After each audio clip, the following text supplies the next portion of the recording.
దేవుని ఘనమైన నామమునకు స్తోత్రములు.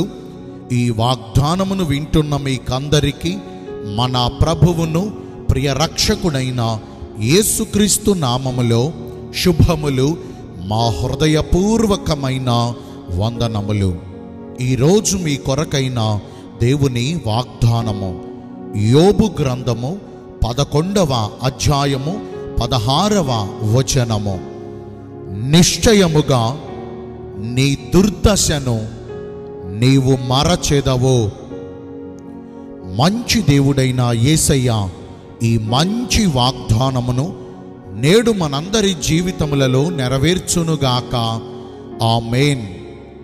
ఈ వాగ్దానాన్ని వింటున్న ప్రియ దైవ జనాంగమా, మన జీవితాలలో గతించిన దినములలో ఎన్నో బాధలను, ఎన్నో వేదనలను, ఎంతగానో శ్రమపడి శోధనలను అనుభవిస్తూ మన దుర్దశ నుండి మనలను విడిపించబడాలని, మన వేదన పూరితమైన జీవితం నుండి మనలను ఎవరైనా తప్పించాలని ఎంతగానో ఆశిస్తున్నాము. కానీ మన దుర్దశ నుండి మనము విడిపించగలుగుతున్నామా?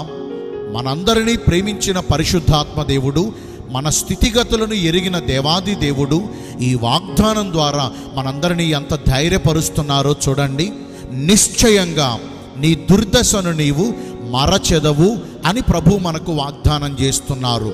మన దుర్దశ, మన బాధాకరమైన కాలము అది ఎంత వేదనపూరితమైనదైనా, మనము ఎంత కన్నీరు కారుస్తున్నప్పటికీ వాటన్నిటిలో నుండి ప్రభు మనలను విడిపించి ఇది మొదలుకొని మన దేవుడు మనకు మంచి దశను, మంచి రోజులను ఆయన మనకు అనుగ్రహించబోతున్నారు.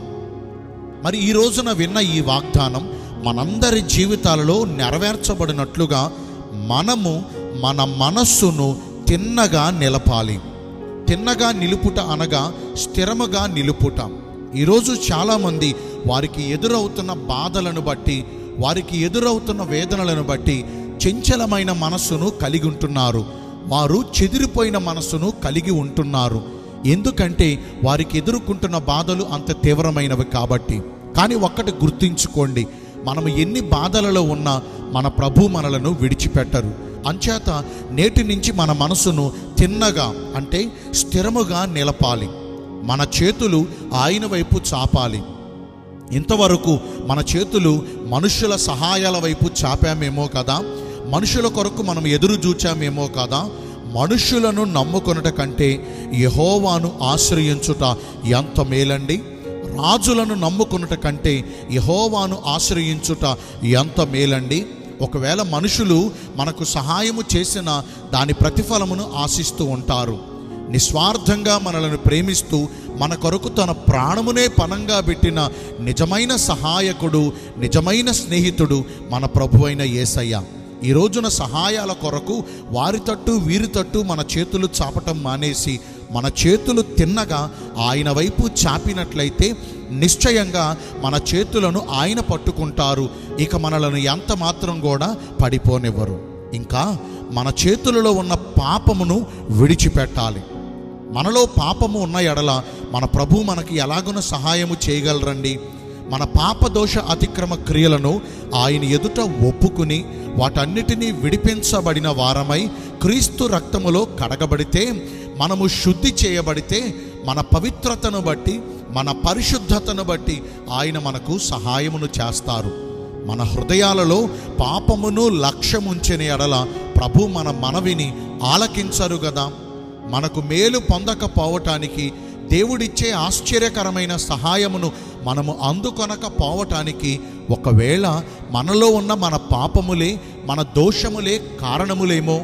మరి ఈ రోజు నుంచైనా మన హృదయాలలో ఉన్న, మన కుటుంబాలలో ఉన్న, మన గుడారాలలో ఉన్న పాప దుర్మార్గతలను తొలగించగలిగితే, నిర్దోషమైన చేతులను ప్రభు వైపు చాపి వినయముతో కూడిన ప్రార్థన చేయగలిగితే, మన మనస్సును స్థిరముగా తిన్నగా ఆయన వైపు నిలుపుకొనగలిగితే, ఆయనను ఆశ్రయించు వారిని దేవుడు ఎంత మాత్రమును సిగ్గుపరచరండి.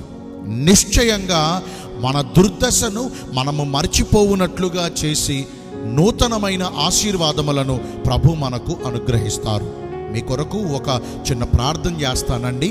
పరిశుద్ధుడును ప్రేమ కలిగిన మా ప్రియ పరలోకపు తండ్రివైన దేవ, మీ కృప కలిగిన బంగారు ఘన నామమును బట్టి నిండు మనసుతో కోట్ల కొలదిగా మీకు మా కృతజ్ఞత స్తుతులు స్తోత్రములు వందనాలు చెల్లిస్తున్నాము.